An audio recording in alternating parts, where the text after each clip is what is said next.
Paramashivoham Om Nityananda Paramashivoham Om Nityananda Paramashivoham Om Nityananda Paramashivoham Om Nityananda Paramashivoham Om Nityananda Paramashivoham Om Nityananda Paramashivoham Om Nityananda Paramashivoham Om Nityananda Paramashivoham Om Nityananda Paramashivoham Om Nityananda Paramashivoham. Yes, now please go ahead and share your experience of the power manifestation.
Sangeeta, practice unclutching and do. That's all.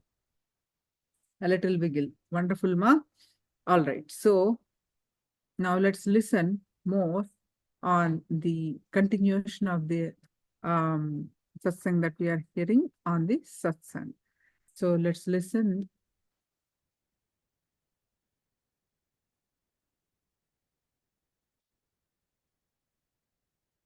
More To do on the is continuation of the stop creating satsang that we are hearing on the satsang.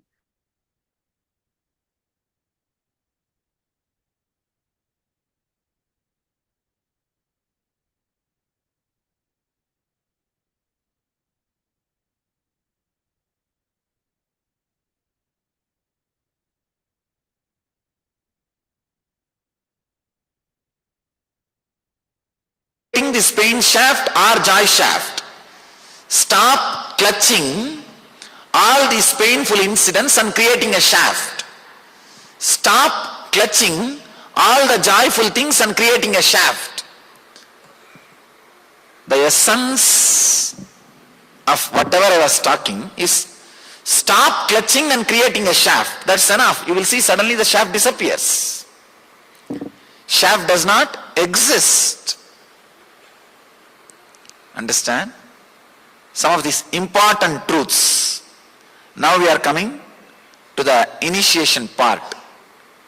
Any thought may suddenly click with you. God, yes, That is what is going on in me.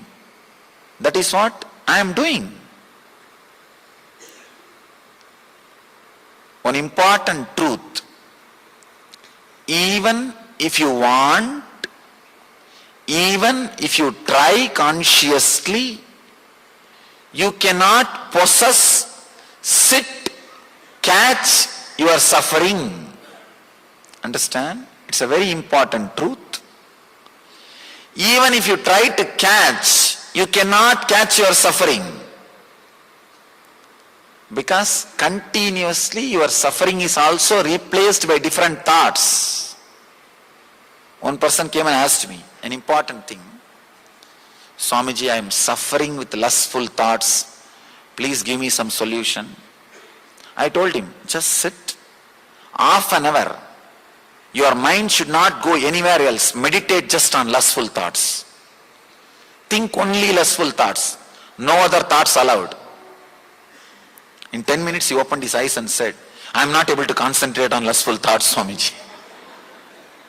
I said, what are you talking? You told me just now you are haunted by those thoughts. I asked you to meditate on it. Just be with it. Now you are saying your mind is not staying on those thoughts. Your mind is going somewhere else. Understand? Fortunately, you can have only one thought at a time. Am I right? You can have only one thought at a time. The moment some other thought is coming in your inner space means the earlier thought has lost its power or influence over you. Am I right? Please come with me. Every statement. Fortunately, you can have only one thought at a time. The moment a new thought has come inside your system, the old thought has lost its power or influence over your system. For example, the moment you decide to stand up and leave, you renounce the thought of sitting and listening. The moment you renounce the thought of standing and leaving, you decided to sit and listen. It's like the moment you stand up, you renounce the thought of sitting. The moment you decide to sit down, you renounce the thought of standing up. Any thought which comes in you newly replaces the old thought. The old thought loses its power or influence over you by new thought. Am I right? One person came and asked me, Swamiji, I am haunted by death fear. I have so much fear about losing my wealth and about my death. Give me some solution. Please remove my fear. I told him, please have a cup of coffee. He said, what do you mean, Swamiji? I said, just think of having a cup of coffee and have a cup of coffee. He said, what is there? How can that help me? I told, the moment you are able to think of having a cup of coffee or decide to have a cup of coffee, the fear, death fear which is haunting your inner space has left your inner space. Am I right?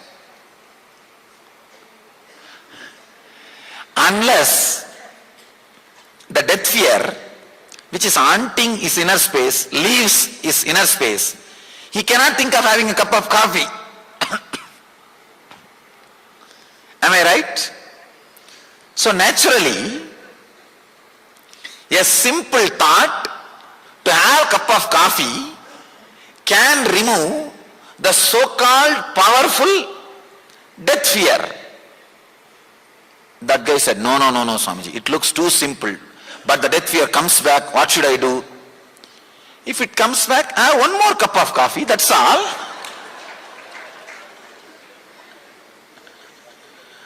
No, you don't understand how seriously I am talking. You are playing with me. I said, I am not playing, just simple thing. Understand? Just simple understanding.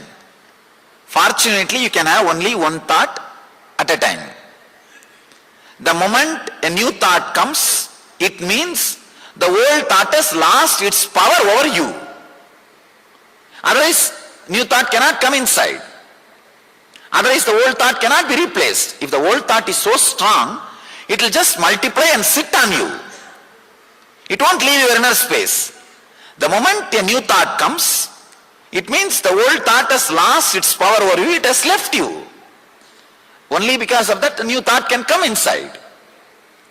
So the moment you can have a thought to have a cup of coffee or a cup of water, the so-called death fear has already left you. He is not able to understand. He said, no, it cannot be so simple. I am really having fear, Swamiji. It comes back. I told him, Arey, now you know the method how to replace the death fear once, then do the same thing again and again, that's all. He said, no, it comes back. Once I can drink a cup of coffee, next time what to do? Have a cup of buttermilk, that's all. No, it comes back third time. Have a cup of water, that's all. Understand, any thought which comes inside your inner space newly replaces the old thought, even if it was worst fear, even if it was worst depression, even if it was worst suffering, even if it was worst attachment, even if it was lust, anything it can be, anything it may be. The new thought happening in you proves your inner space is now replaced by a new thought. The old thought has lost its power over your inner space. Any thought which can lose its power over your inner space, why are you afraid of it? Why should you be afraid of it? Constantly we are carrying the fear that we will not be able to conquer our fear. We are carrying the fear we will not be able to go beyond our attachment.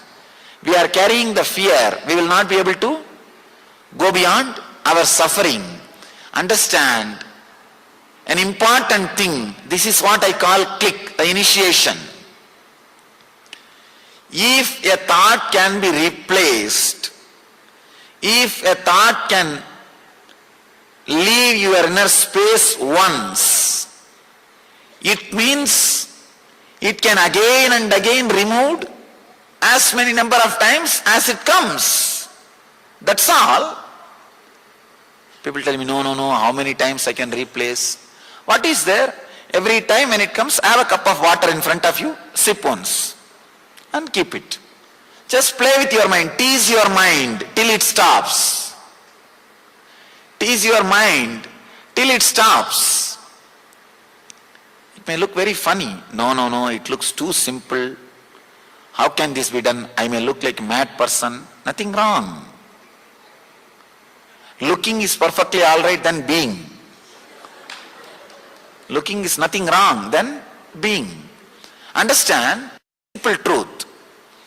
If a new thought can replace the old thought, then naturally no thought can occupy and possess and torture your inner space eternally.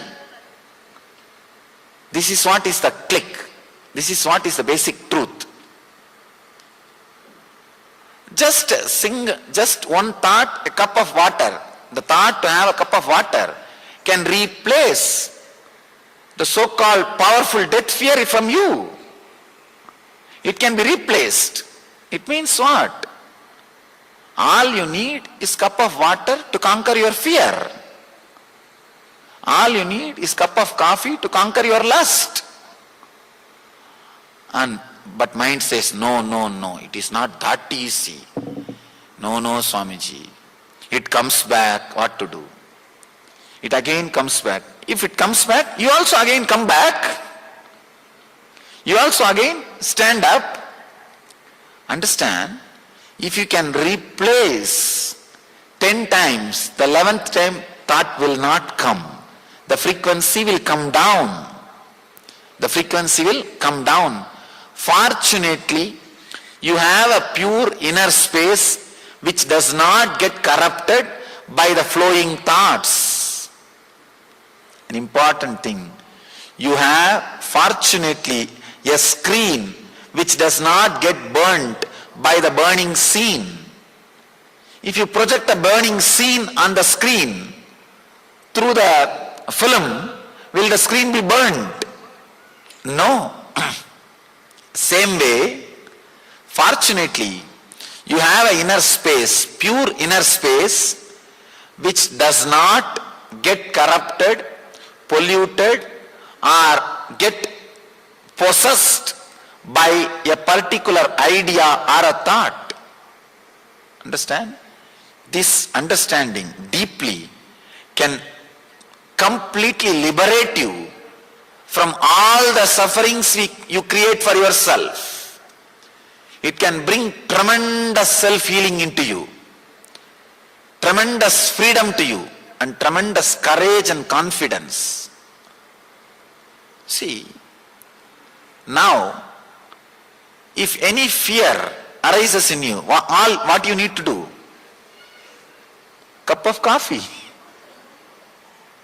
Cup of coffee. And one more thing, immediately mind will question, no, if I handle all fears like this, what will happen if my property is taken away? Who will maintain my family? Don't bother. You have an innate intelligence, which I call prarabdha, powerful enough, capable enough to manage your life using your body and mind. All you need to do is stop creating the sufferings which you are creating. That's all. Please be very clear. Life does not happen because of you. Life happens in spite of you. Life happens in spite of you, not because of you. Come back and clutch again and again. Do not clutch the thoughts and create meaning, give meaning to it. Unclutch again and again. Come back and rest. You may say, how to unclutch? I don't know. I don't think I can unclutch from my mind. This very thought, I don't think I can unclutch from my mind. You already unclutched, because this new thought can come only if the old thought leaves you. Fear can come only if the lust leaves. Lust can come only if the fear leaves. You can have a thought to have a cup of water only if the fear leaves. You can have a thought to have a cup of coffee only if the suffering leaves. The moment you are able to think that I should have a cup of coffee, already the so-called suffering has left. If that is sitting inside your inner space, how can you have a new thought? You can't. Understand? Handle your enemy one at a time.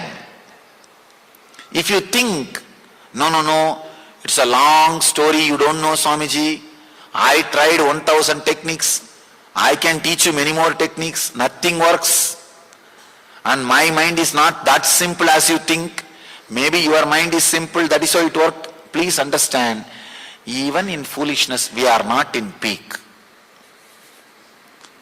That's one of the important truth we need to understand.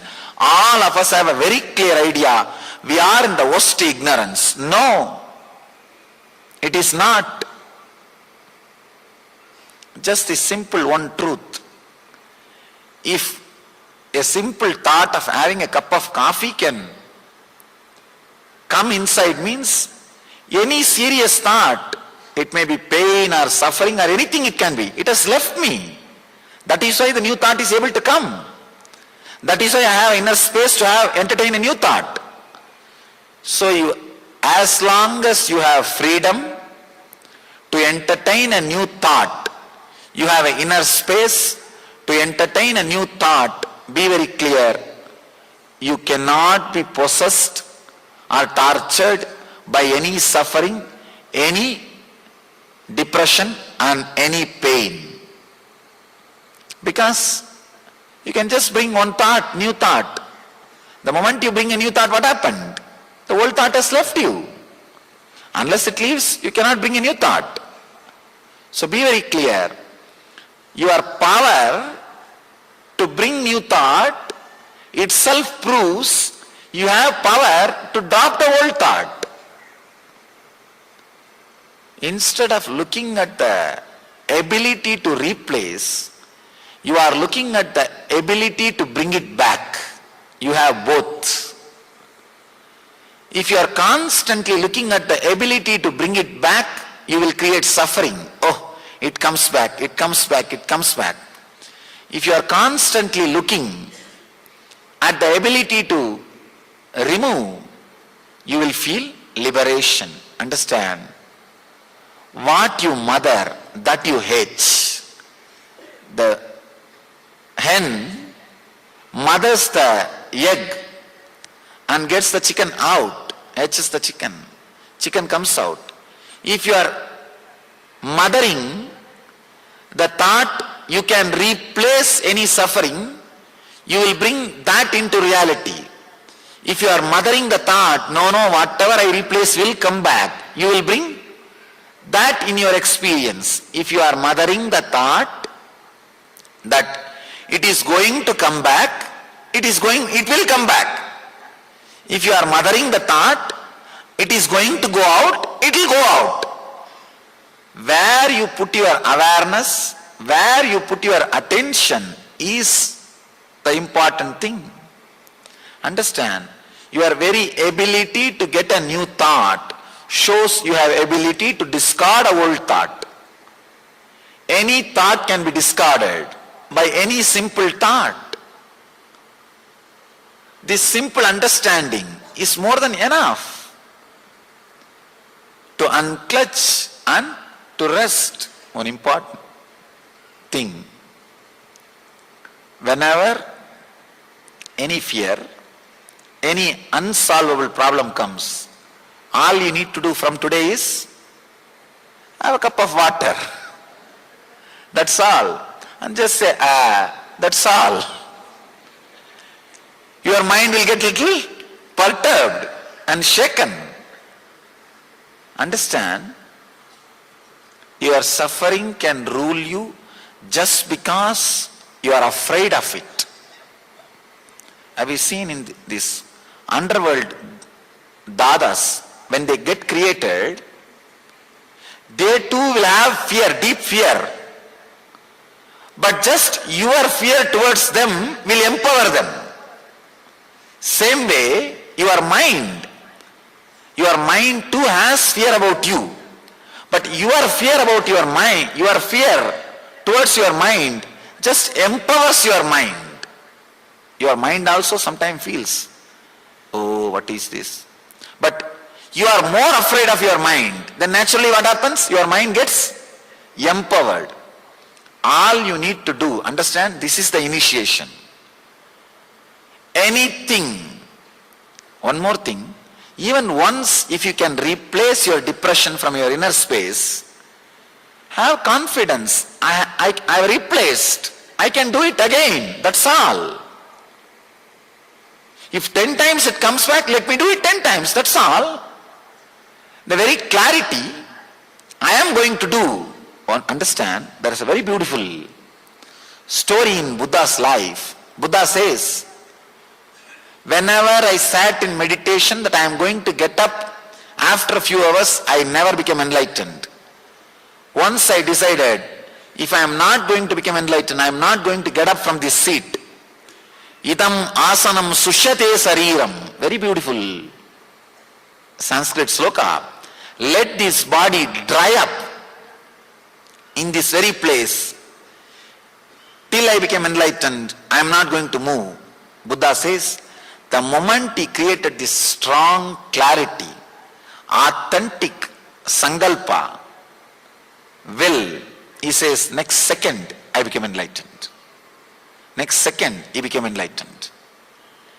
All you need to do, when you replace your suffering, if you are thinking, no, 10 times today I can replace, 11th time if it comes back, tomorrow only I have to try, then nothing will happen. Decide, till it stops coming, I am going to replace. That's what I call courage, dhira. And once you have replaced means you can start laughing at it. Arey, I was afraid of you for so many years. I was getting shaken by you for so many years. I was getting frightened by you for so many years. All it takes to push you out is a glass of water, a cup of coffee, nothing else. A thought to have a cup of coffee, a thought to stand up is more than enough to remove the worst suffering from your inner space. Whatever can be, it looks too simple. That is why the problem is, because it looks too simple, people come and tell me, no, Swamiji, it cannot be so simple. I think you missed somewhere, Swamiji. Really, people think, hey, he's too young, maybe he knows only few things, that's what he's teaching. No, that is the problem. Understand, truth is simple. Truth is simple.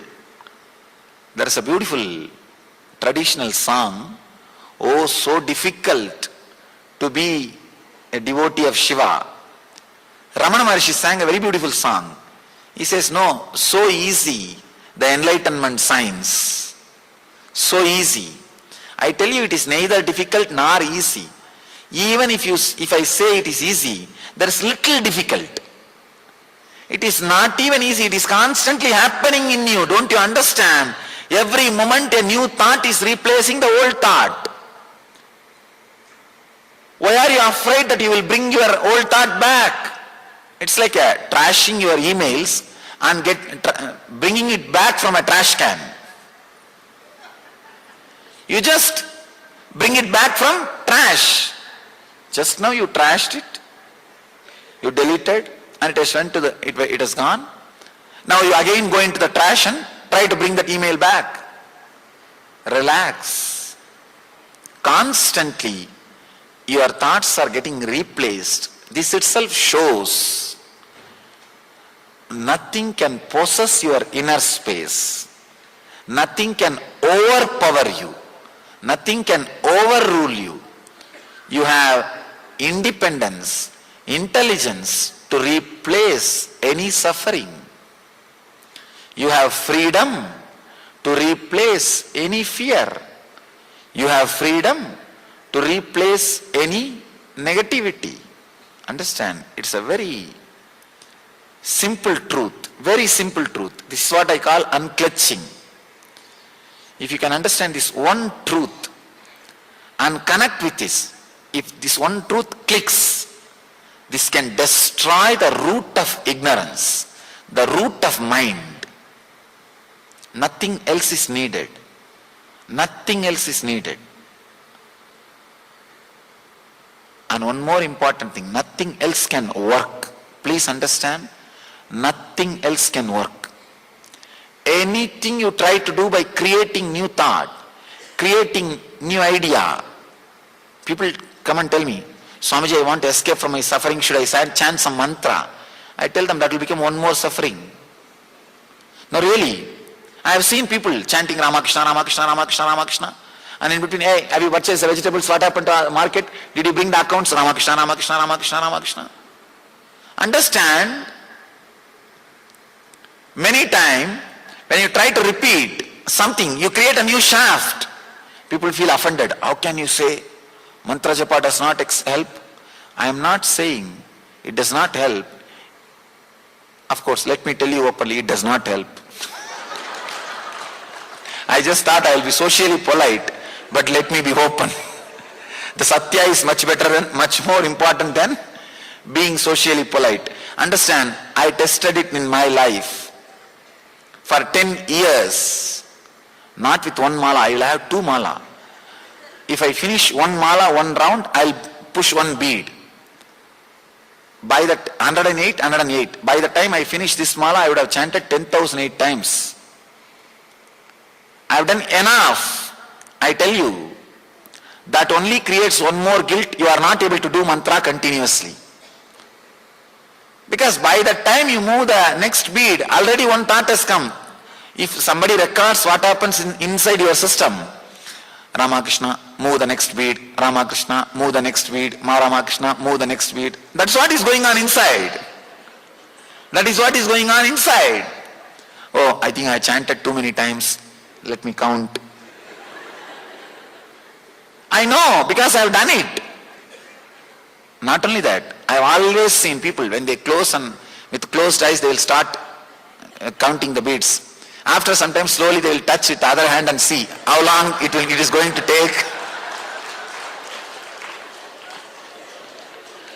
Is it going to take 5 more minutes or 3 more minutes where that bead is there?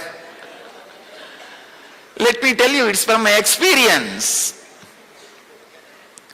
Understand an important truth. Do not try to create one more shaft. Just realize the shaft which you believe exists does not exist. That's all. That's all you need to do. That's all you need to understand. And rest in that unclutched awareness. Nirvikalpa Satya. Let me explain exactly what is unclutching. When you sit for meditation, when you sit silently, you will see so many thoughts coming up. Do not connect all of them and give a meaning to it. The moment you give meaning to the words, either you will try to suppress or you will try to execute. Either you will try to go behind them or you will try to suppress them. Understand? Creating a thought is Brahma's work. Maintaining a thought by going behind it is Vishnu's work. Trying to destroying a thought is Rudra's work. If you stop doing all these 3 work, you will become Parabrahma. That's all. Creation, maintenance, destruction. Relax from all 3. Relaxing from all 3 is what I call unclutching. Let me give you one more detail or a very strong truth. When a thought arises in you, instead of giving meaning to it, just unclutch means just relax to the source. When a thought arises, if you start giving meaning to it, what you will do, either you will try to do what the thought says, or you will try to suppress. Hey, don't come. Wait, I am going to meditate. Don't do both. Instead of putting your attention towards the meaning of the sound, just see the source of the sound. That's all. Then your mind will say, no, I am feeling bored. I am feeling bored is one more thought. Why are you clutching? You see, how will you have the idea that you are feeling bored? The boredom which you experienced 10 years ago, the boredom which you experienced 9 years ago, the boredom which you experienced yesterday are independent experiences. Why are you connecting all of them and giving that idea boredom? Only when you connect all of them and give the idea that this is what is boredom, now you will think, yes, I am having the same experience, I am having boredom. Do not connect and clutch and see. Just see. If your mind says, I am feeling bored, just say, what is boredom? Let me not give some meaning out of my past clutching. Let me see, what do you mean by the word boredom? Let me see how it feels like. Let me see how it feels like. Attend your enemy one thought at a time. If you think all thoughts put together is your enemy, you empowered your enemy. Always understand, when you work with your enemy, divide and rule. If you think all your enemies are gathered together, you will start having all unnecessary fears. Your enemies are not that intelligent as you think always. This is one of the important sutra. Understand? Even in your life. Your enemies are not that intelligent and cooperative, understanding as you think. Just like you, they will also have problem among themselves. Your mind, if you think your mind is your enemy, do not empower it by saying it is a one single huge organism. No. Handle it one thought at a time. One thought at a time. Because in your hand you have only one weapon. Means you have only one thought. One thought is one weapon. With one weapon, one thought, how will you handle 10,000 thoughts? No, you can't. So break your mind also. Tell your mind, come one at a time. We will face to face. We will see face to face. Face every single thought. Unclutch from every single thought. Your mind will say, no, half an hour I unclutched. Now again thoughts are coming. The unclutching happened 30 minutes ago, the unclutching happened 20 minutes ago, the unclutching happened 10 minutes ago, are totally different individual experiences. Why are you connecting all those unclutching and feeling that this unclutching and that unclutching is same? No. This moment, what is happening in me is an independent experience. A very subtle truth, please understand. You need to put your whole attention, your whole energy, your whole awareness. Only then the click will happen. If the click happens, you are blessed. Because this very single click can be used as a key for so many difficulties and problems in your life. It will revolutionize the way in which your mind functions, the way in which you make decisions, the way in which your fears threaten you, your desires drive you crazy. The whole thing will be reorganized. The whole thing will be revolutionized. If you know any big idea or goal which drives you crazy can be replaced just by a thought of having a cup of coffee, will you have respect for that goal? Will you have respect for that ideal? Suddenly you will see what all you thought as goal does not have any more power over your inner space. You say, no, that and all is really needed for life. I don't want to leave this, I don't want to leave that. You may try to catch here, there. But what to do? Even if you try to catch, it is leaving, it is slipping. How long you will try to catch a river which is flowing? You can't. Suddenly you will see a non-moving, immovable, the authentic self arises in you. That is what I call living enlightenment. Living enlightenment. Understand? An authentic being which does not need your mind to operate your body is what I call living enlightenment. Your being does not need your mind to run your body.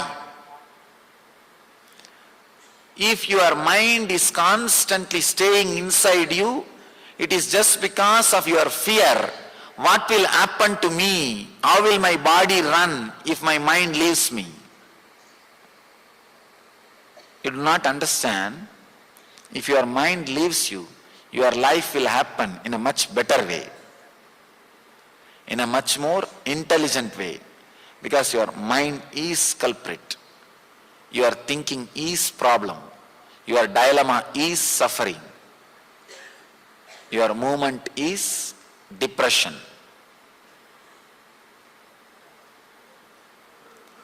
When you sit, if thoughts are raising, just remember, let me unclutch, just unclutch. I am not going to empower this thought by following or by fighting. Let me unclutch. Again in 2 seconds one more thought will come. Again let me unclutch. After a few minutes you will see continuously you are repeating a thought, unclutching, I am unclutching, I am unclutching. Then unclutch from that too.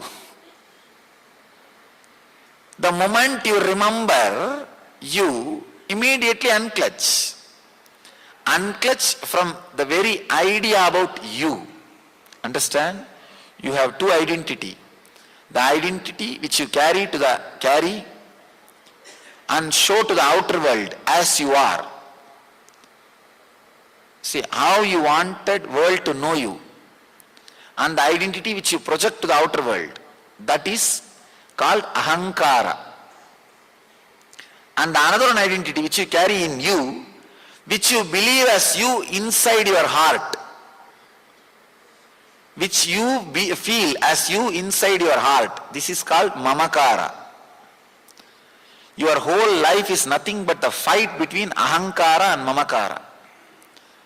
How you want to project you and how you believe as you. What you want to project you and what you believe as you. Your whole life is nothing but the fight between these two identity. Ahankara, how you project you, will always be much more than what you are. Superiority complex. Mamakara, what you believe as you, will always be much lower than what you are. Inferiority complex. Your whole life is nothing but the suffering between this inferiority and superiority. Tug of war. Whether the thoughts are related to inferiority or superiority, neither give life nor suppress them. Just unclutch. Just unclutch. Now the fear, important fear comes. If I constantly unclutch, who will run my life? Understand, your prarabdha with which you created your body, that's what I call bio-memory. Your bio-memory is intelligent enough to run your body and maintain your infrastructure and expand your wealth. Trusting this truth is what I call bhakti. When Krishna says, Ananyas chintayanto mamye jana pariyubasade desham nityabhiyuktanam yogakshemam vahamyakam. Whoever resides in me, remembering constantly me, their needs and comforts, I myself bring and see that things stays with that person. Understand? This assurance he gives for the people who have the fear of unclutching and relaxing. I tell you, just try for 10 days. I am not saying try for whole life. Try for 10 days. Try unclutching for 10 days. If your balance sheet does not increase, forget about me and my technique. Forget about. You will see it straight away adds to your life. Nothing will be reduced. Nothing will be taken away. Your clarity, your profession, your relationship, your health, everything will be added. 10 days, try this unclutching. Constantly unclutch. Whether you are eating, sleeping, driving. Of course, while you drive, don't close your eyes. Constantly try to unclutch. If it does not improve your life, then forget about it. Don't bother. I tell you, you will never miss it. I have seen how it just transforms your life. Don't have these hypothetical fears. Mind exists based on hypothetical fears. If you look into the hypothetical fears, mind will disappear. Mind will disappear. Do not entertain the hypothetical fears of your mind. Just try for 10 days. When I say this, I am responsible for these words. Understand? I know it is getting recorded. I am responsible for what I am talking. Just try 10 days this unclutching. I assure, I have seen, it only adds to your health, adds to your wealth, adds to your well-being, and adds to your relationship.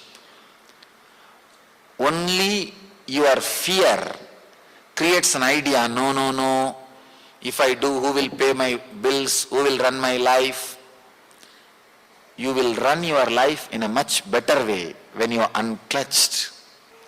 You pick up a few thoughts here and there like a conveyor belt. If the conveyor belt is going on, you pick up whatever you need and create a shaft. Same way, either you pick up all sufferings and create a pain shaft, or you pick up all joyful memories and incidents and create a joy shaft. If you try to elongate joy shaft or break the pain shaft, both is impossible because the shaft does not exist. It is imaginary. Third important thing, fortunately, every new thought proves the old thought has lost its influence over your inner space. This proves no suffering can overtake you. Eternal hell does not exist. Understand? The eternal hell is a foolish concept taught to you to torture, frighten you. Because even here, nothing can be eternal. It just moves. It just moves. There's a beautiful one-liner. You can't step into the same river twice. Because by the time, second time you put your step, river has moved. I tell you, you can't step into the same river even once. Because by the time you put your foot and it reaches the ground, water has moved. Constantly, the very replacement, new thoughts appearing shows you have an inner space which gets replaced, which gets rejuvenated, which gets refreshed, which is untouchable, which is pure. Because the inner space is pure, you are able to have new thoughts. The new thoughts happening proves the old thoughts have lost its influence over you. So do not be afraid of depression, suffering, fear, desire, anything. Do not be afraid of internal enemies. Let you be liberated from the internal enemies. And the last essence, ultimate thing, do not be afraid of unclutching. A small example, in the north, they will have a strange way of,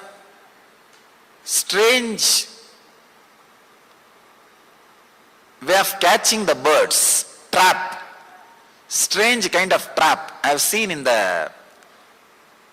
my wandering.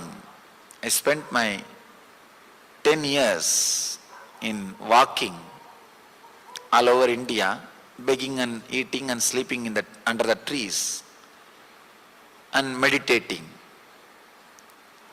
I've seen in north, they will have a trap to catch birds. I think I have a small stick.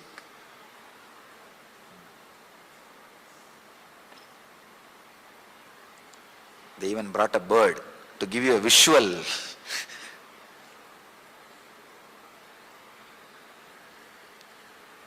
I've seen how they trap the birds. Understand?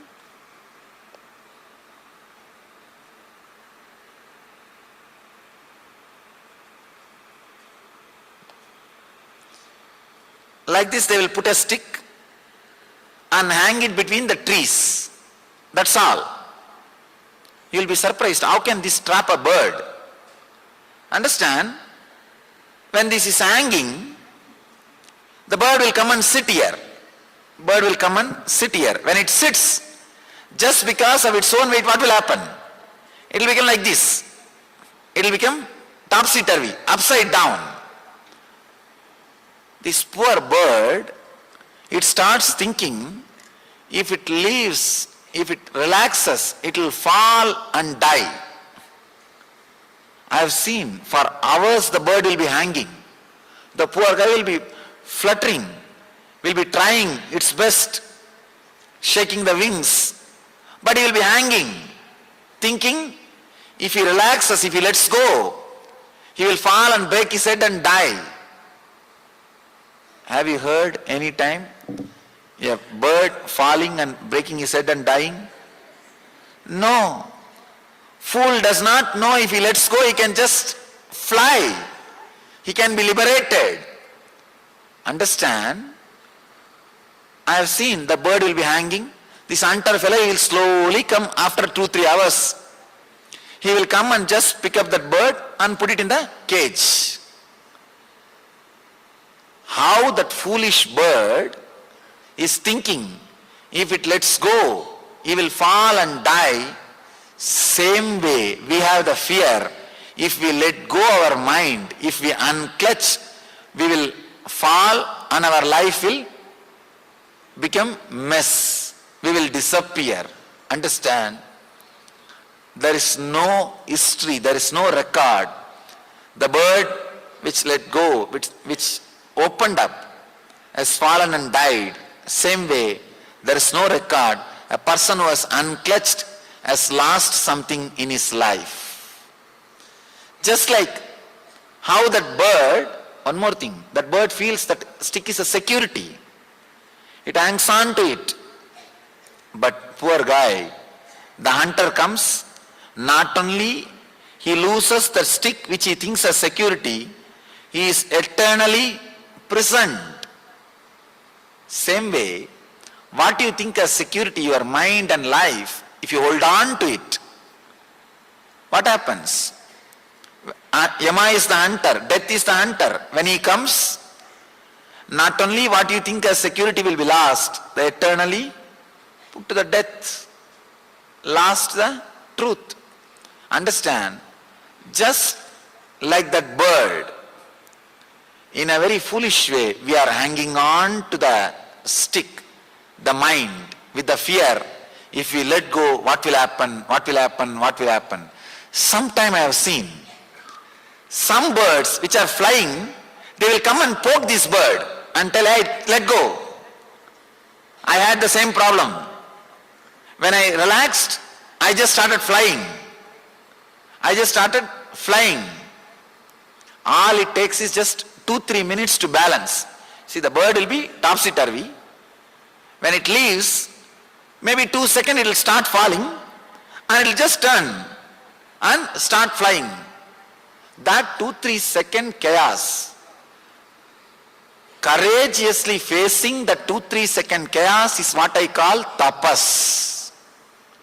When you unclutch, there will be some revolution in your life, day-to-day thinking, decision making, in your daily routine, in your lifestyle. Courageously going through that revolution, going through the transformation which happens in you is what I call tapas. Understand? Rarely the bird which was stuck like this in the trap but had courage and let go, opened up, it comes back and says, tells the bird which is hanging, hey, let go, relax, listen. I was like you. When I opened up, I never fell and broken my head or died. I only became liberated. I only became free bird. Come on. Understand? If the bird lets go, if the bird relaxes, it will be enjoying its freedom. Same way, if you let go, you will become Paramahamsa. You will become Paramahamsa. Let me tell you, I was hanging. Now, just because I have seen this in my experience, let me tell you, with that courage, with that authenticity, with that truth, with that satya, please understand, when it comes from the experienced inner space, even if your logic is fighting, don't bother, you will have that experience. When it comes from the truth, it will reach your true self and being. All you need to do, just let go, you will become Paramahamsa. You will become Paramahamsa. Let you live enlightenment. Life lived in an unclutched way is what I call living enlightenment.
Yes, now let's do the power manifestation.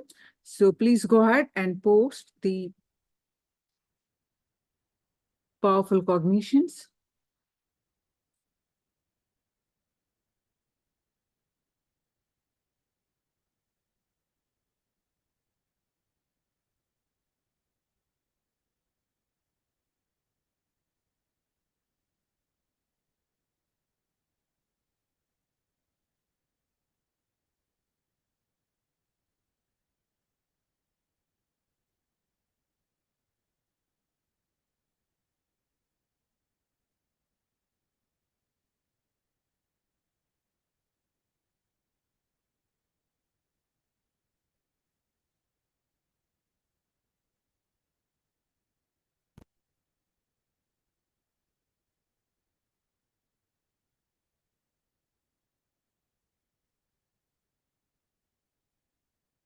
You're responsible for even for others believe you to be for them. Wonderful.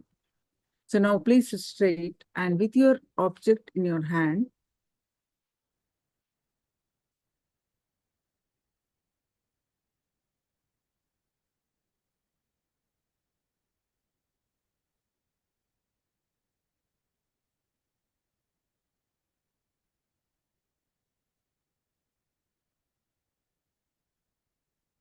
visualize Swamiji's form in your third eye.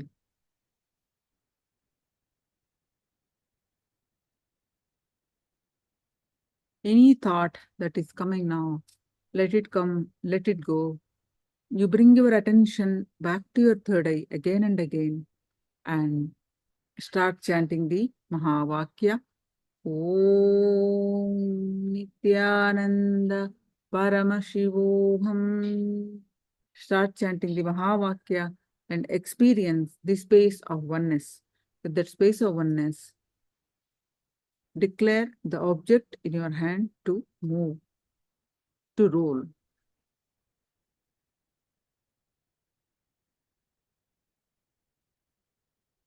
Om Nityananda Paramashivoham. Om Nityananda Paramashivoham. Om Nityananda Paramashivoham. Om Nityananda Paramashivoham. Om Nityananda Paramashivoham. Om Nityananda Paramashivoham. Om Nityananda Paramashivoham. Om Nityananda Paramashivoham.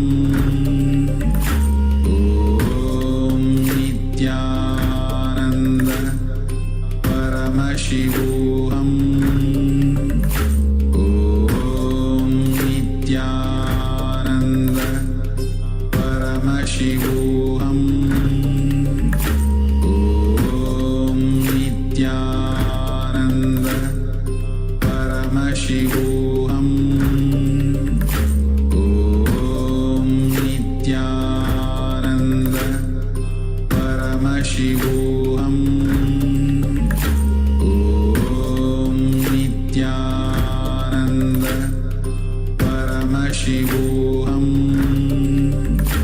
Om Nityananda Paramashivoham. Om Nityananda Paramashivoham. Om Nityananda Paramashivoham. Om Nityananda Paramashivoham. Om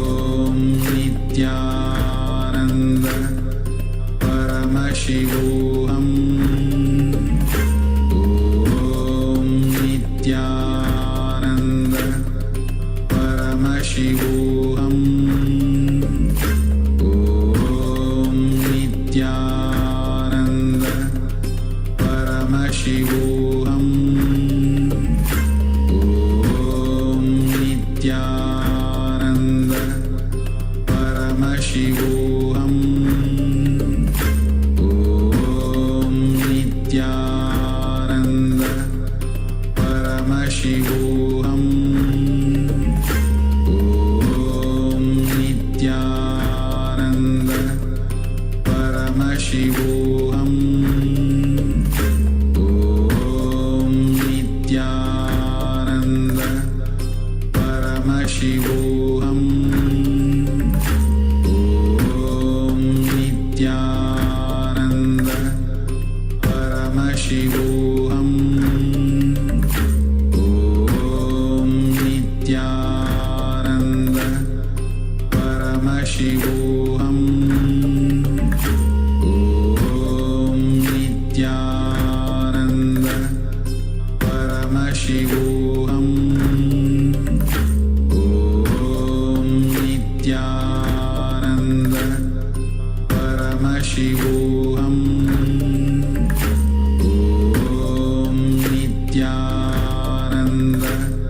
Paramashivoham Om Nityananda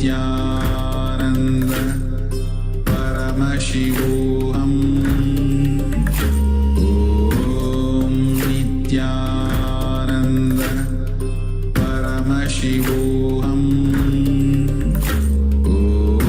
Om Nityananda Paramashivoham Om Nityananda Paramashivoham Om Nityananda Paramashivoham Om Nityananda Paramashivoham Om Nityananda Paramashivoham Om Nityananda Paramashivoham Om Nityananda Paramashivoham Om Nityananda Paramashivoham Om Nityananda Paramashivoham. Yes, now please go ahead and share your power manifestation experience.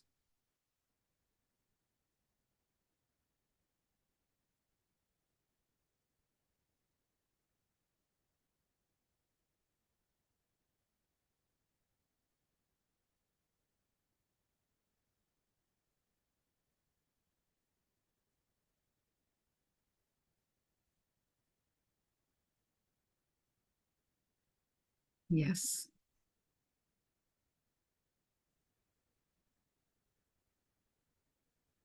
And others, Elizabeth Ma posted here too, and Sangeeta manifested.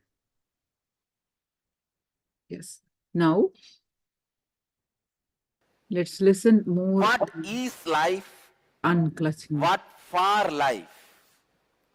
What are all ways you can unclutch from? More and more you try to seek answers for these questions, you become seeker. More and more you try to answer these questions for others, you become philosopher. But these questions remain untouched forever, because each one has to discover the answer inside them for these questions.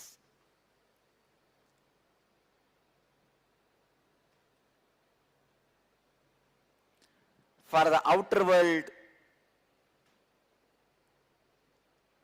comforts, you don't need to reinvent whatever is already invented. You can use the same thing.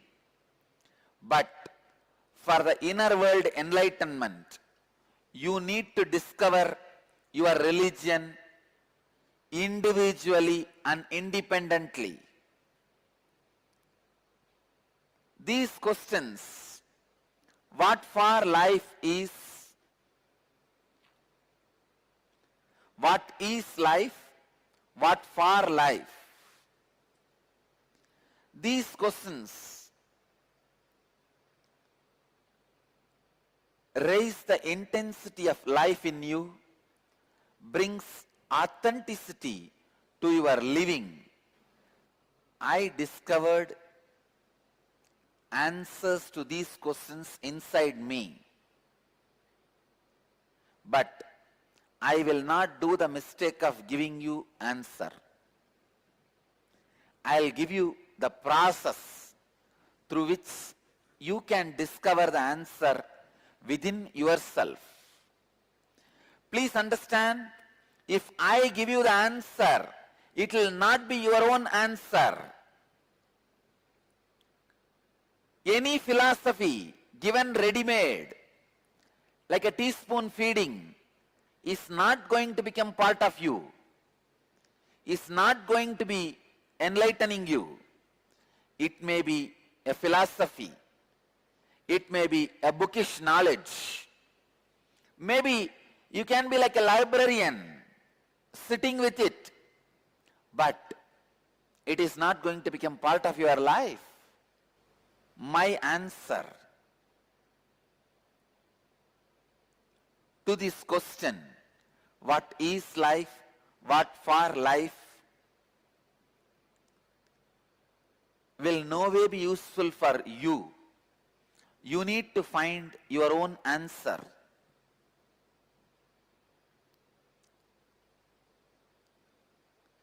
I can only give you the process. The process I am offering to all of you to find answers for the basic questions of life is unclutching.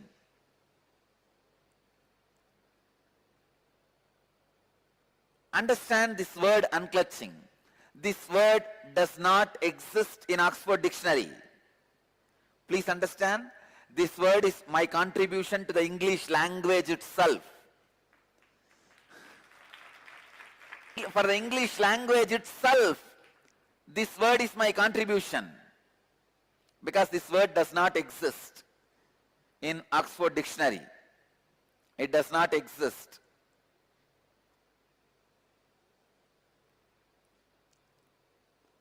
One day early morning, like intuition, suddenly this word has flowered in me as a Mahavagya.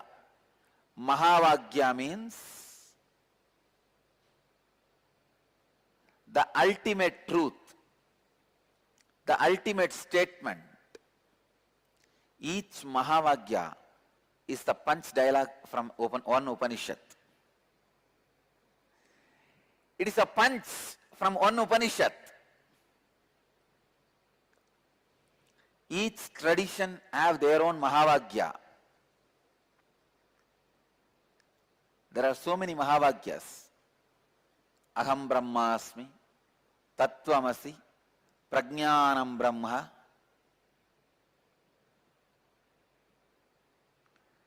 Brahmaivahamasmi, Ayamanma Brahma. In Saiva tradition, Saiva Sampradayas, Shivoham. There are so many Mahavagyas.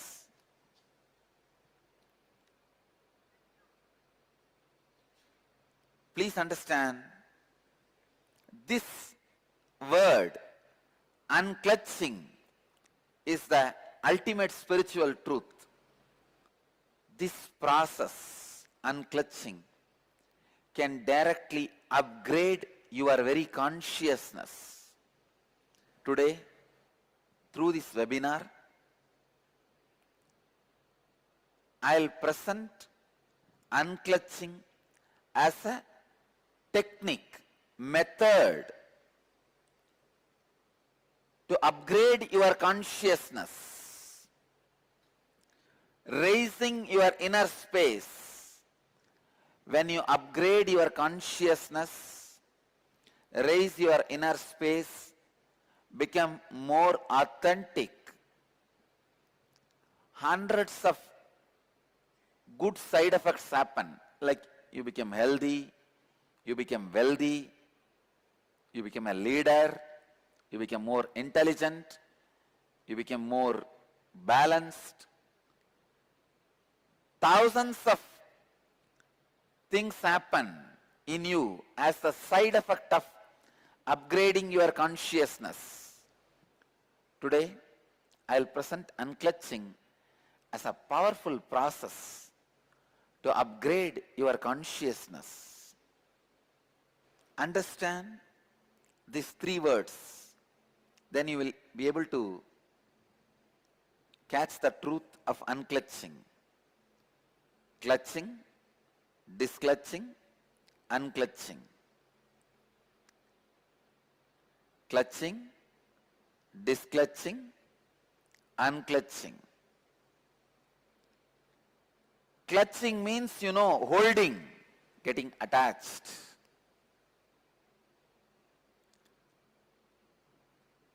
Disclutching means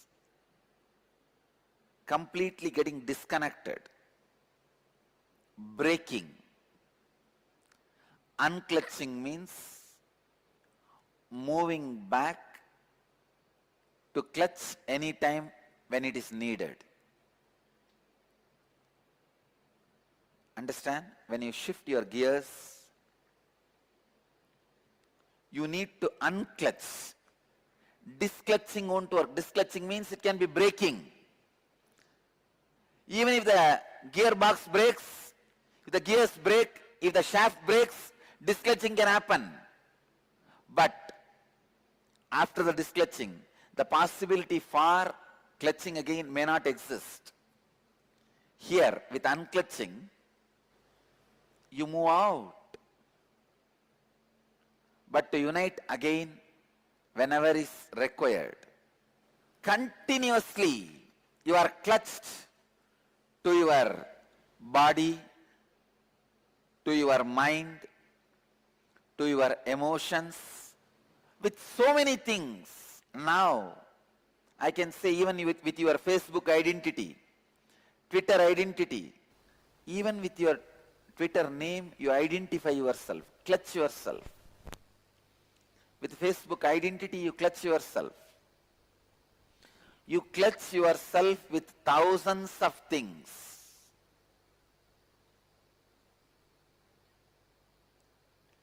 The ideas your mind creates, the idea of joy, idea of pain, idea of pleasure, with so many things you clutch. Unclutching, even if it is practiced sincerely in a very small level, brings so much of awakening in you. Please understand, even very little level, if you can practice unclutching, it brings so much of awakening. What is unclutching? Let me describe just in few statements. I have described about unclutching for hundreds of hours in my various discourses. Everything is available in the YouTube. I sincerely recommend all the seekers to spend little time in YouTube, in my channel Live Bliss Foundation. You can hear hundreds of hours of my descriptions and discourses on unclutching.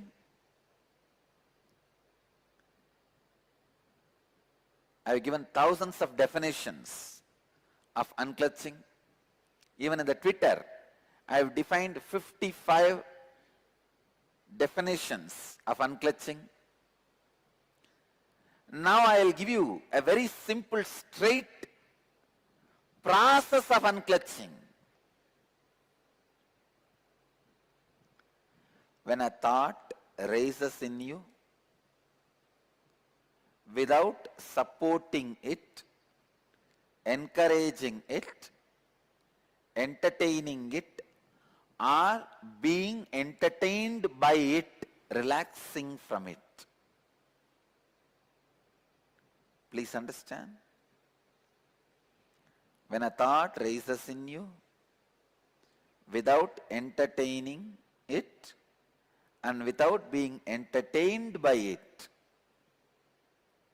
without encouraging it, without being excited by it, just relaxing. If you start relaxing from the thoughts which are rising, you will experience freedom from the identity which you created. Please understand. Experiencing freedom from the identity you created means healing thousands of wounds you are carrying inside. Millions of possibility for pain, suffering you are carrying inside. Constantly you create shaft of thoughts with thoughts of pain, joy, pleasure, shaft of thoughts. Please understand. The center, each block is an independent thought. First you have pain, then joy and pain mixed, then pain, then joy, pain and joy mixed, then pain, joy and pain mixed, joy. Kind of a different thoughts. Please understand, in the center, each block is considered as one thought. I am trying to visually describe. Each block is one thought, each block is one thought. By putting all these blocks continuously, you create the shaft. You can name that shaft as a mind or ego or identity, whatever you want you can call it. Your inner shaft, your mind is made up of many independent thoughts. But unfortunately, you don't have awareness to look at your mind as it is. Buddha says very beautifully, original mind is Nirvana. Mind as it happens is already unclutched. But unfortunately, you pick up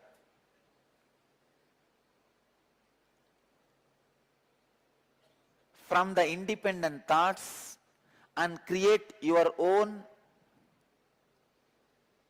short view about yourself. Very narrow idea about your life. You don't look at your mind as it is happening. You don't look at your life as it is happening. You either try to believe your whole life was pain, or sometime you try to believe your whole life was joy. One of the biggest achievement I feel pride and happy is whenever I look back about my past, I don't have any idea about it. I neither feel it was always joyful, nor feel it was always painful, and no feeling at all. Please understand. If somebody comes to me and asks, Swamiji, give me one gift, the best thing you have in your life. If somebody asks for it, I will choose only this. Gift of not feeling your past as a chain of joy or chain of pain. Because I do not feel my past as a chain of pain or chain of joy, I just know my future is also free, just like my past. But unfortunately, every human being tries to develop an idea about their past as pain or pleasure. When you talk to others, you try to create a shaft. Sometime, if you are in that sad mood, you say, from the birth I was abused.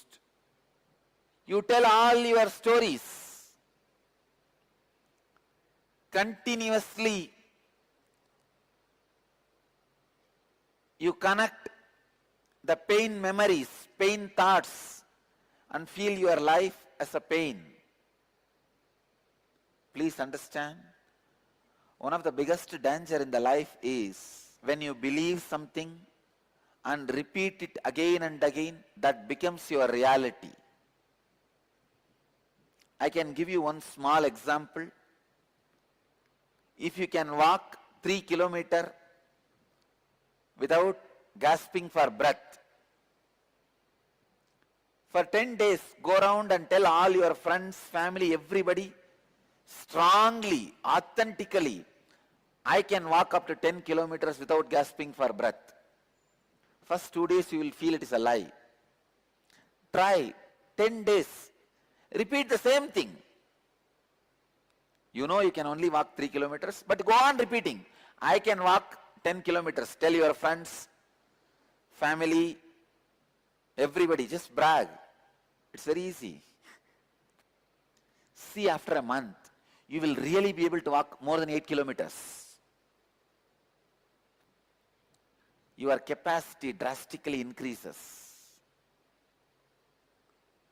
Please understand, whatever you repeat again and again and again becomes your reality.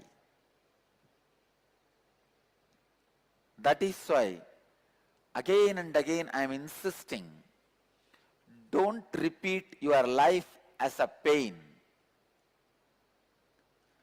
Don't write your biography as a long pain shaft. No, because if you repeat your life as a long pain shaft,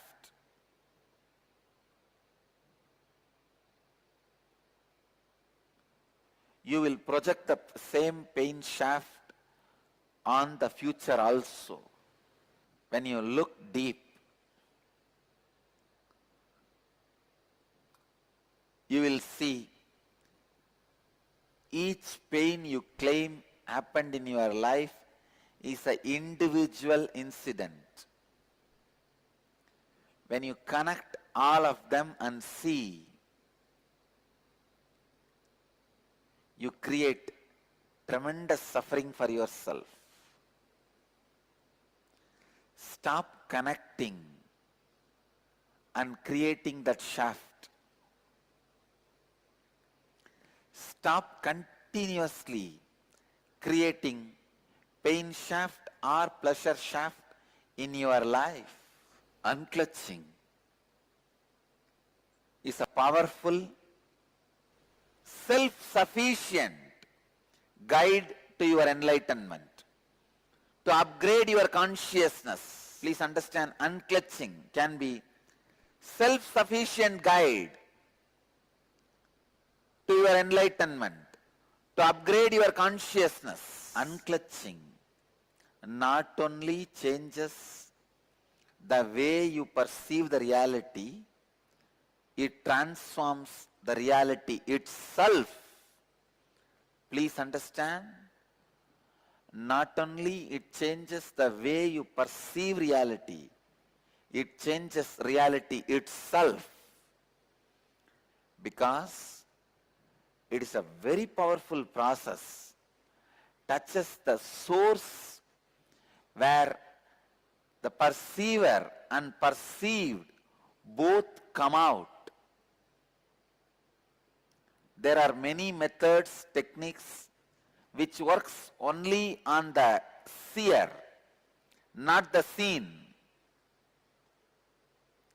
Unclutching, it's a technique which works on the source from which seer and seen both comes out. Whenever I talk about unclutching, traffic jam happens in my throat because so much need to be told, so much needs to be added. Unclutching is the ultimate meditation technique.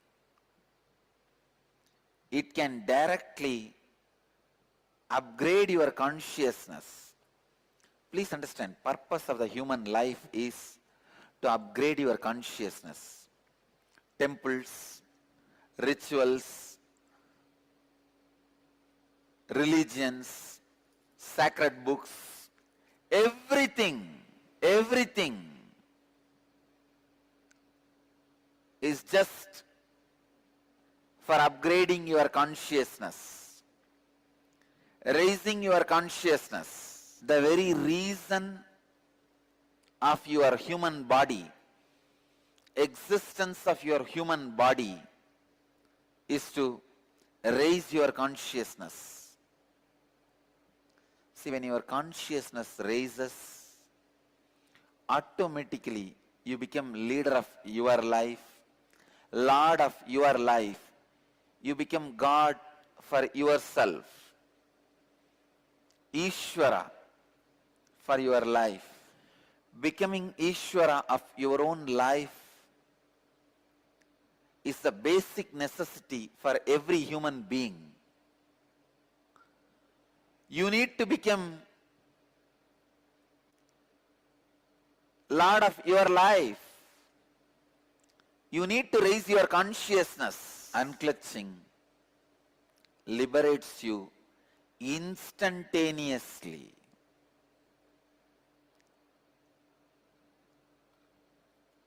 Immediately. This one process is enough. It is self-sufficient for whether you are a beginner or professional seeker or about to get enlightened. Unclutching is a complete technique for you. If you have problems related to your health, unclutch. If you have problems related to your wealth, unclutch. If you have problems related to your mind and the mental health, unclutch. If you have problems related to your relationships, unclutch. If you have problems related to your emotions, unclutch.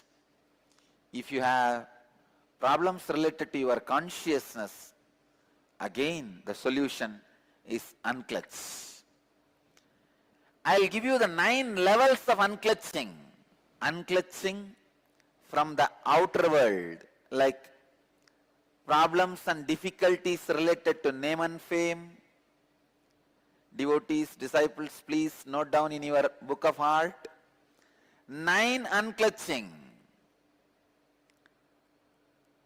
Please note down in your book of heart. 9 different levels of unclutching.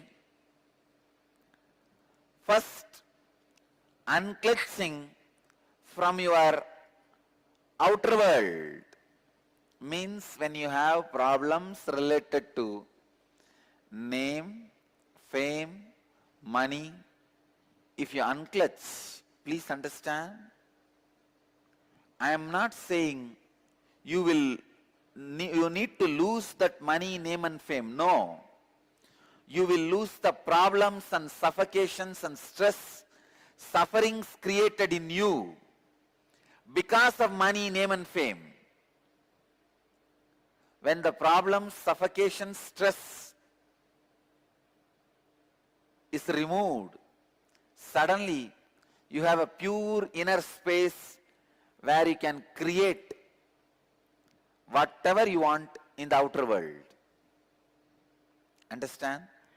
Biggest asset any human being can have is free inner space, extra inner space. Whenever I give energy darshan to people, I just give them few hundred more acres of inner space, that's all. Extra inner space, just like Google gives storage space. Extra inner space is the ultimate wealth.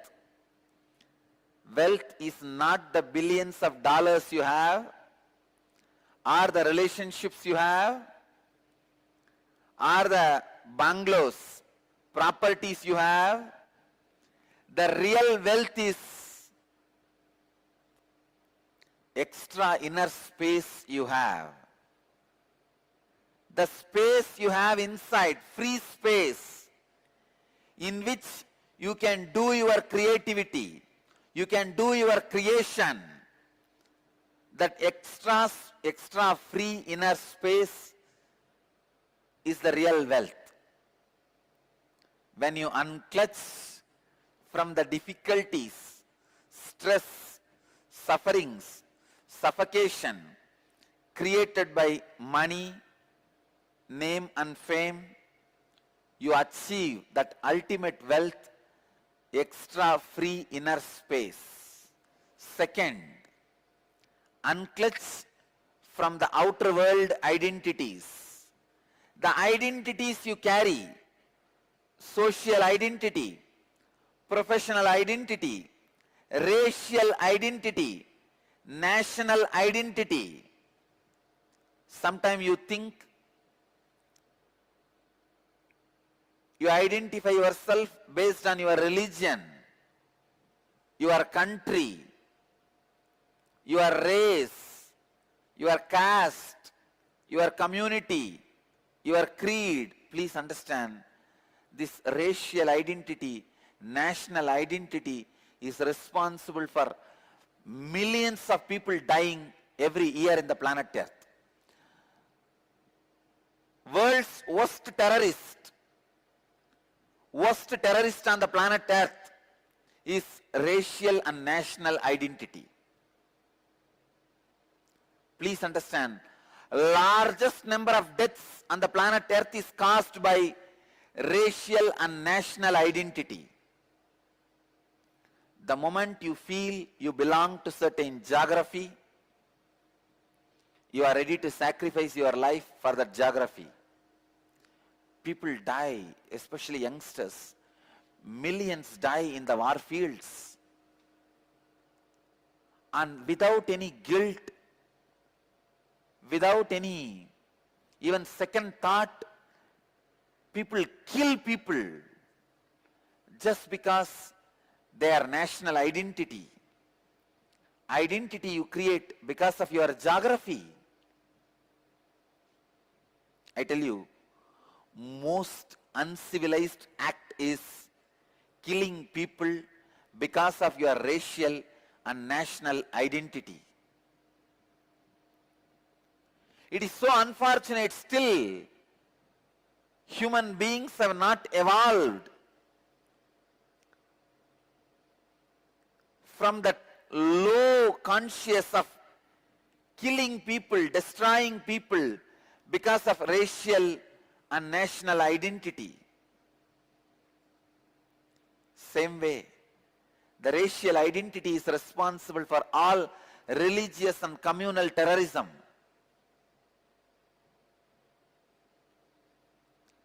Unclutch from social, professional, racial, national identities, you will see so much of peace, joy, bliss happening in you. Universal intelligence awakens in you the moment you unclutch from low-level identities. The moment you unclutch from racial, national identities, immediately the universal intelligence awakens in you. Third, unclutching. Unclutching from thoughts, verbalization and visualization happening inside.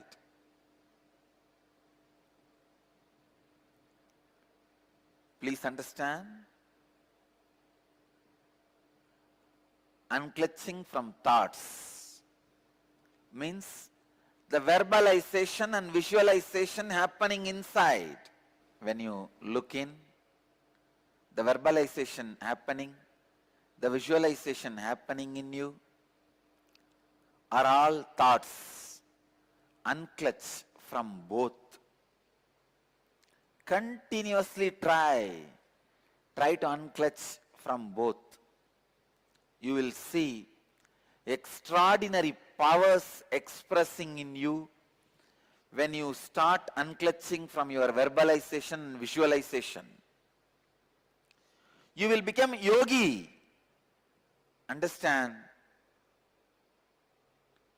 Living as a yogi is life. Unclutched from verbalization and visualization. Whenever you remember the verbalization happening in you constantly, the words moving, or the visualization happening in you, the ideas happening in you, unclutch from that. Even the boredom, feeling bored, restless, is also one more thought, one more verbalization, one more visualization. Unclutch even from that. And fourth level of unclutching, unclutch from your emotions, pain and pleasure. Let me tell you from my own experience. When I fell from the horse during the horse riding and fractured my hand, just all I need to do is unclutching from that pain. I could see very clearly body was healing at least 5 times more faster than normal speed of healing. I tell you, I really felt so joyful. I felt so happy for my body. Wow, what a body to live with. Body which does not give you pain, friend who does not give you doubt, wife who does not give you instability, are all rare blessings.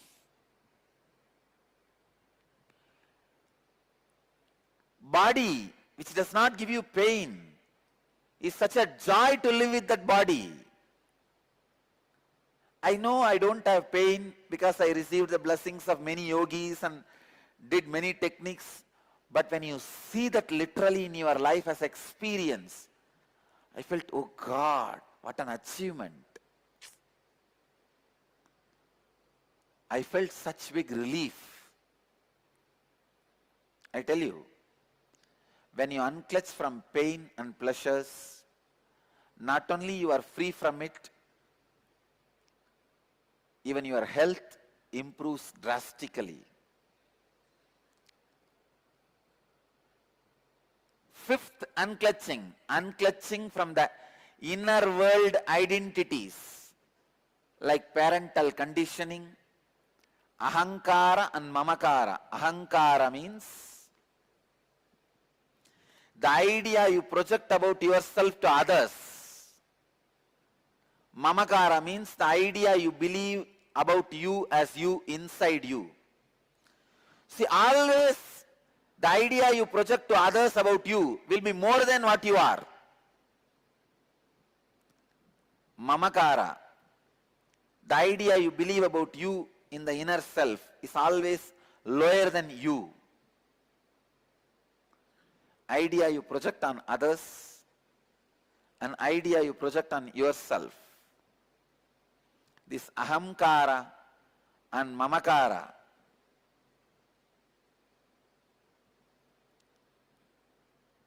your whole life is nothing but the fight between the ahankara and mamakara. Means the identity you project in the outer world and the identity you believe as you in the inner world.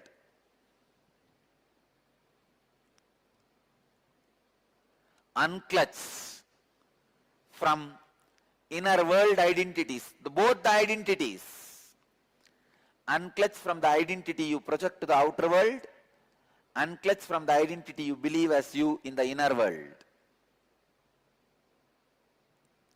Sixth level of unclutching. Unclutch from the bio-memories. Means the very patterns you are carrying. Pattern of depression. Pattern of pain. Pattern of irritation. Patterns of suffering. Patterns of your own ideas. You need to realize the truth. You are not even orphan. Orphan means what? You are alone. Everybody else is your enemy. Here you don't need to realize that you are alone. There is no enemy. You are alone, but there is no enemy. If you are alone, how can there be enemy? Only if there is somebody else, there can be enemies.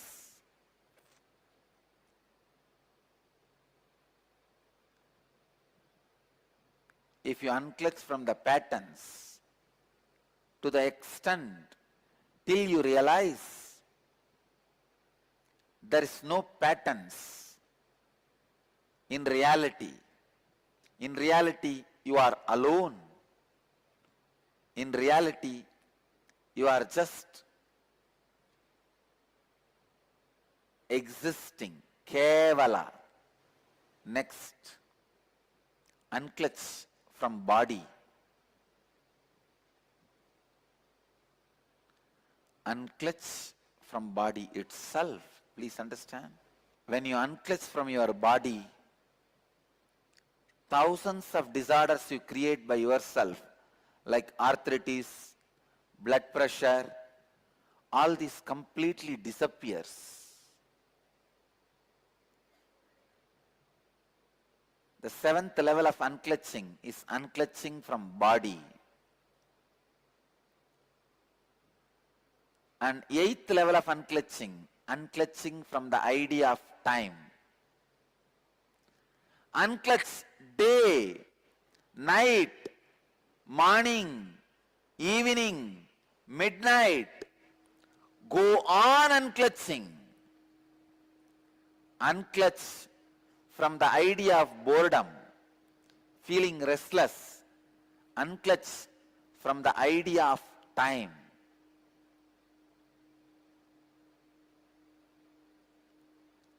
I tell you, time is the greatest myth you are carrying in your life. That is the worst conditioning you are carrying. Actually, there is no such thing as time. Sun rises and sets, moon rises and sets, stars move, planet moves, life moves. That's all. Where is time? You rise, live, disappear. That's all.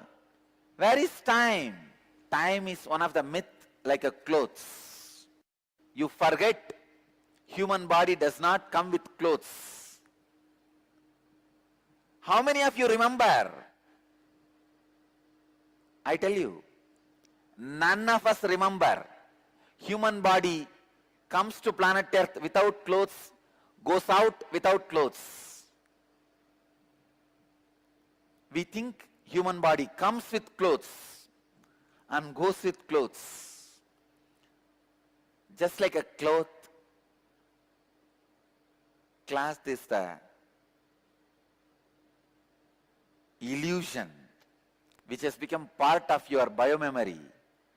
Time is an illusion which has become part of your very consciousness itself. So unclutch from the idea of time. Ultimately, the ninth level of unclutching, unclutching from the very idea I. Unclutch from that very idea I. In every level of unclutching, in every aspect of unclutching, you will experience some new free dimension of you. You will experience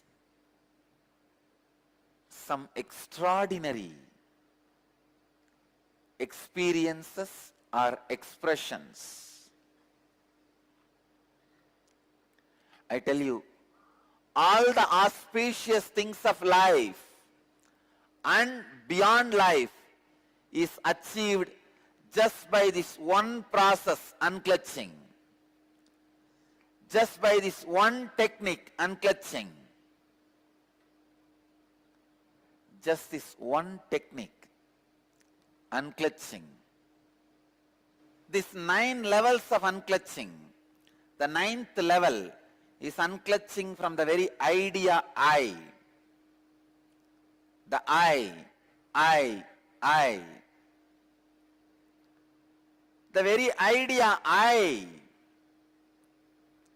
is the source of everything you experience, you perceive.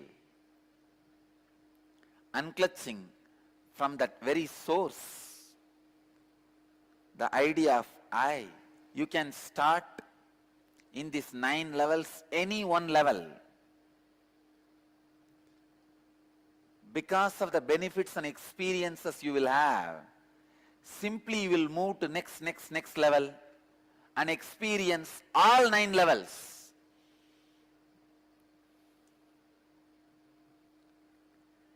Just like 9 levels of unclutching, I wanted to introduce 3 kinds of unclutching.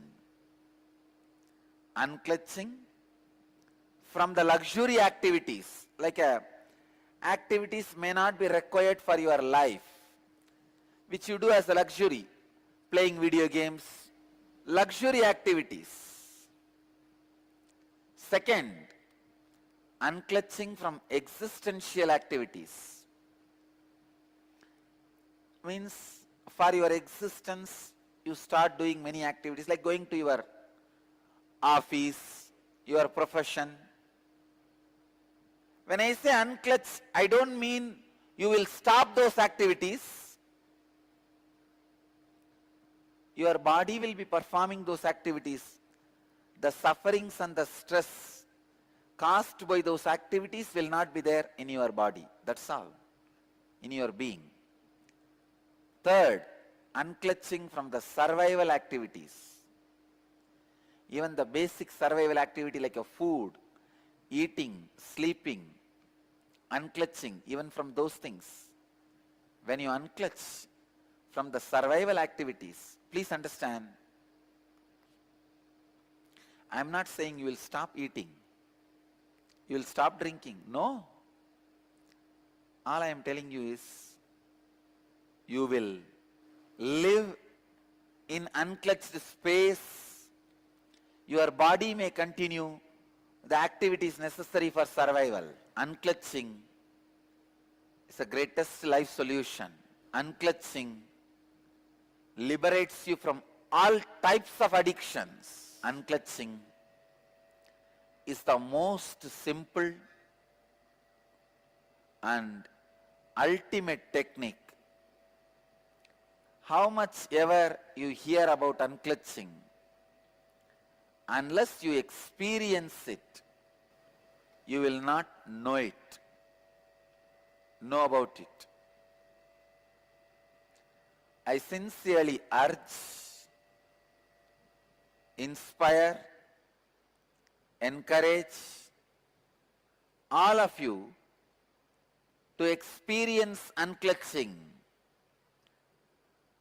at least 20 minutes a day in the beginning level.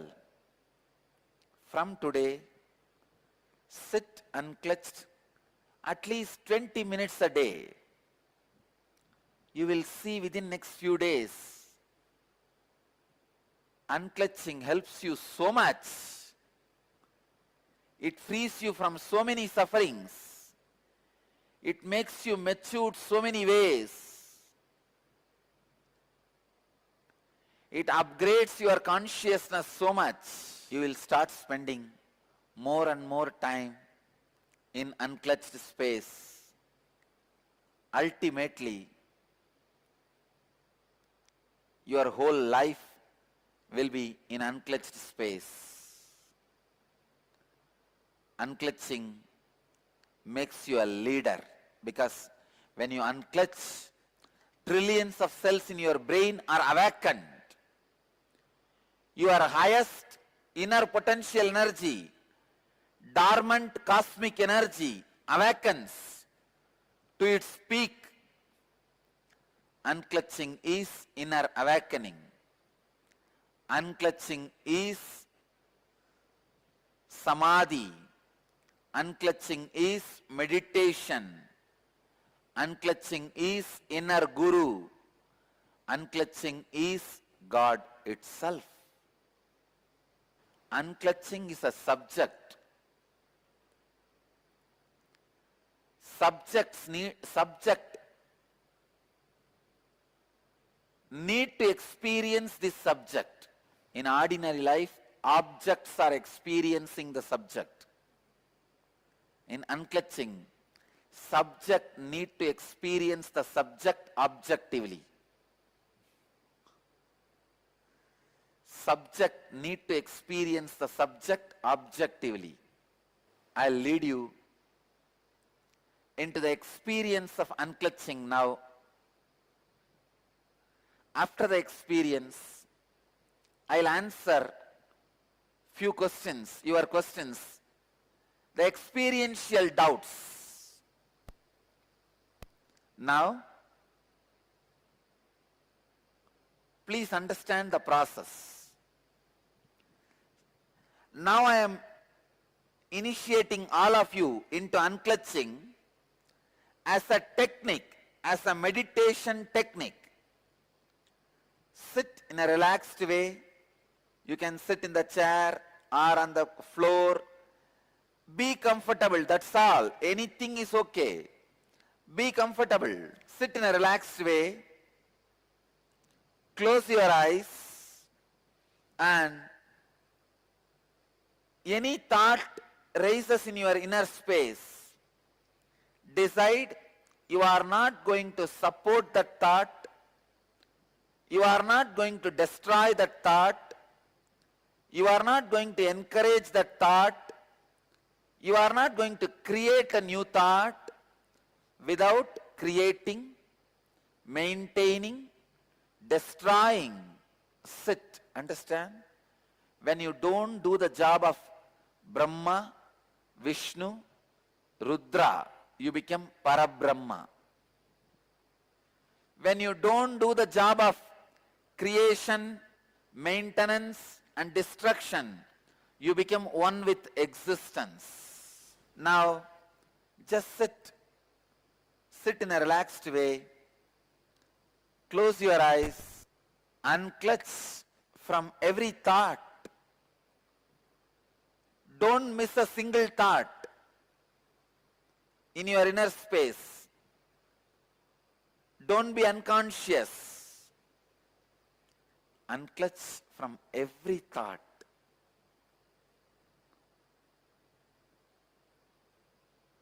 When thought rises in you, just decide, I am not going to support it, encourage it. I'll just unclutch from it. I'll just distance myself from it. Just a simple will. I will unclutch is enough. The thought will lose power over you. After a few seconds, again some other thought may come. Unclutch from that thought also. Slowly, slowly, slowly, after a few minutes, except the thought of unclutching, nothing else will be there. Unclutch from that thought also.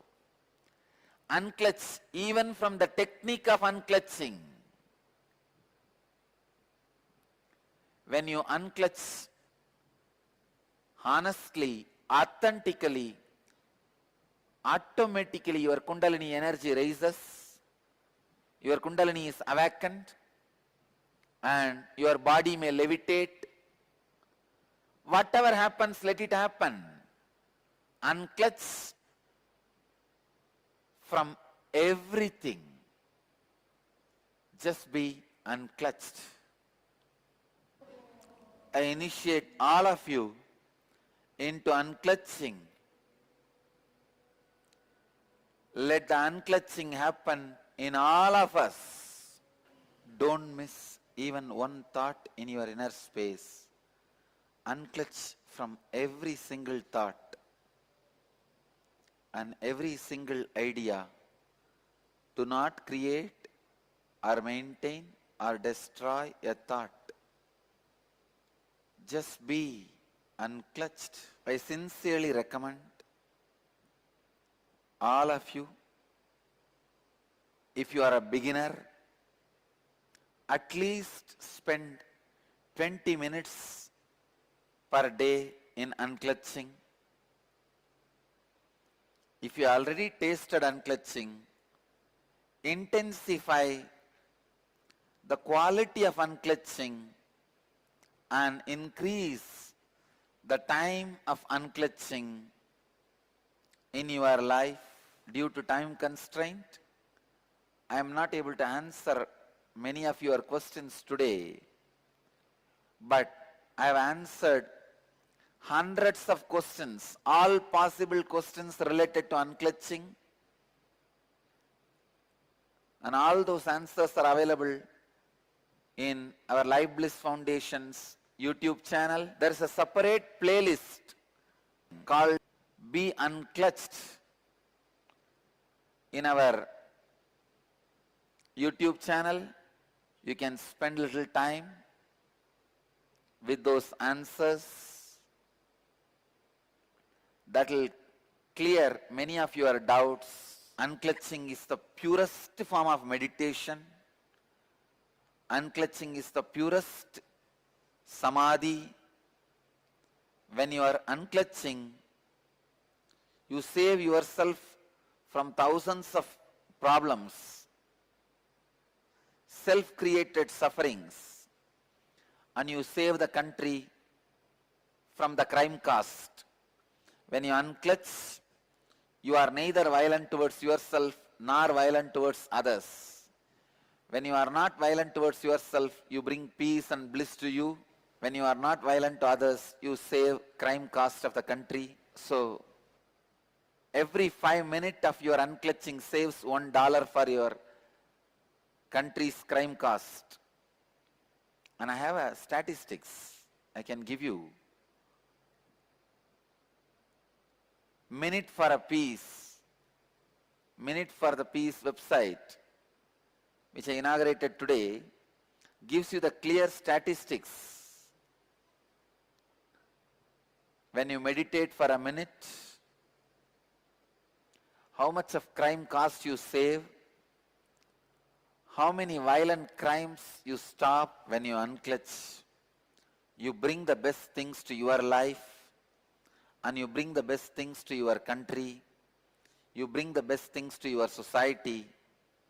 You bring the best things to the whole humanity. So I invite all of you to meditate, unclutch, save the planet Earth. Studies done on crime reduction around the world show that each minute of meditation reduces the cost of crime by 20 cents and reduces the incidence of crime by 0.0015%. So based on these calculations, our group of people, 3,000 people sitting with me every day meditate morning, 40 minutes, saves $17,000 in crime cost and prevents 12 violent crimes all over the world. Please understand, every day we are saving $17,000 and 12 violent crimes. We are stopping 12 violent crimes by our morning satsang and meditation. Now already all of you saved $17,000 in crime costs and prevented 12 violent crimes. So please meditate every day. Enter your meditation minutes in the website minuteforpeace.org. Minuteforpeace.org. Enter into that website. I bless you all. Let you all be unclutched and bring all the auspicious things to your life and to others' life. Please understand, teaching unclutching to others is the best service you can do. This is the greatest contribution you will make and make the difference in others' life.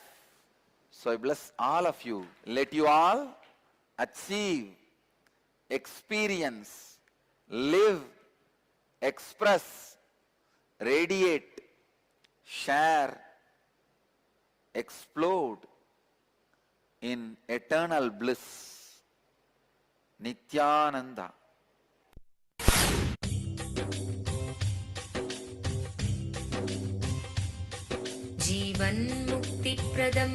Paramahamsa Nithyananda, a rare living incarnation, is named among the world's 100 most spiritually influential personalities today.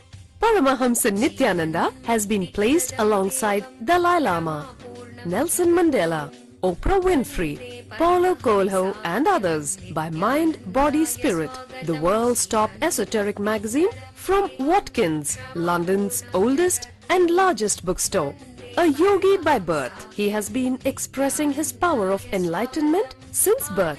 He has authored more than 500 books in Tamil and English. Translations of these books are available in 26 languages in Telugu, Kannada, Malayalam, Hindi, Sanskrit, Gujarati, Oriya, Bengali, Marathi, French, Malay, Polish, Portuguese, Italian, German, Danish, Spanish, Russian and Chinese. He is also an exemplary speaker with over 10,000 hours of profound life solutions through his discourses. Social services such as Annadan, free medical care, free educational services with ashrams, schools, temples, hospitals established in more than 140 places around the world, offering exceptional services. A powerful spiritual healer who has healed millions of people of diseases from migraine to cancer. A Kriya Yogi who has formulated Kriyas for physical health and mental well-being, benefiting thousands. A living master who offers practical solutions for our everyday problems. He is the founder and spiritual head of Nityananda Dhyanapitham, a spiritual powerhouse who has revived the sacred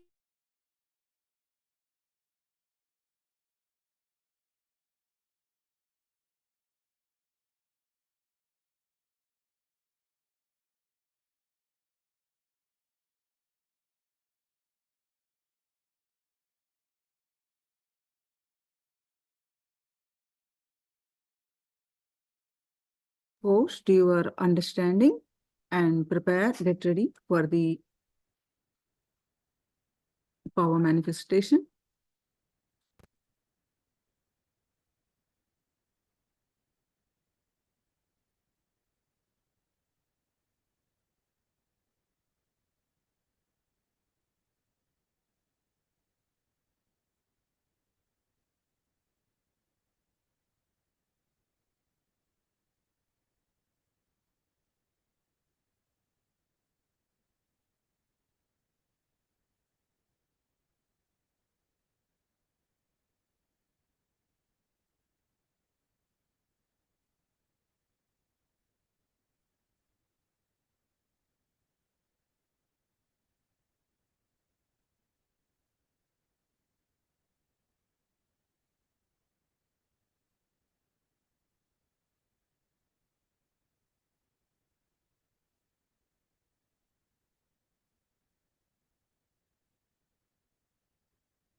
Yes, now please straight. If they're heading back straight line, we're going to manifest the power of consciousness over matter.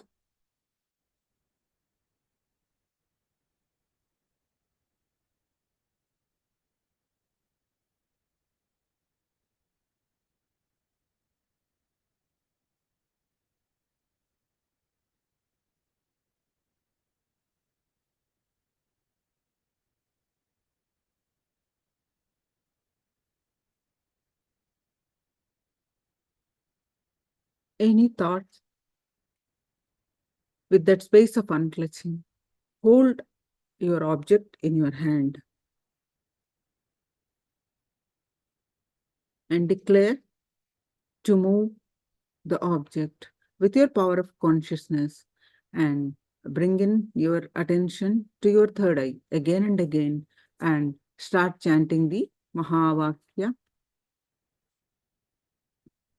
and experience the space of oneness. With that space of oneness, declare to move the object.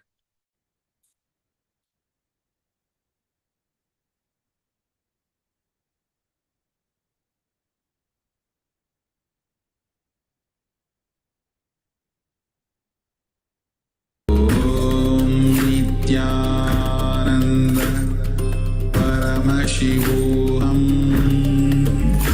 Om Nityananda Paramashivoham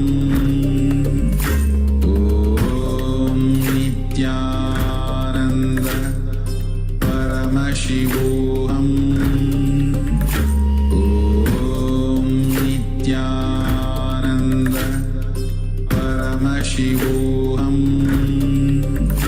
Om Nityananda Paramashivoham Om Nityananda Paramashivoham Om Nityananda Paramashivoham Om Nityananda Paramashivoham Om Nityananda Paramashivoham Om Nityananda Paramashivoham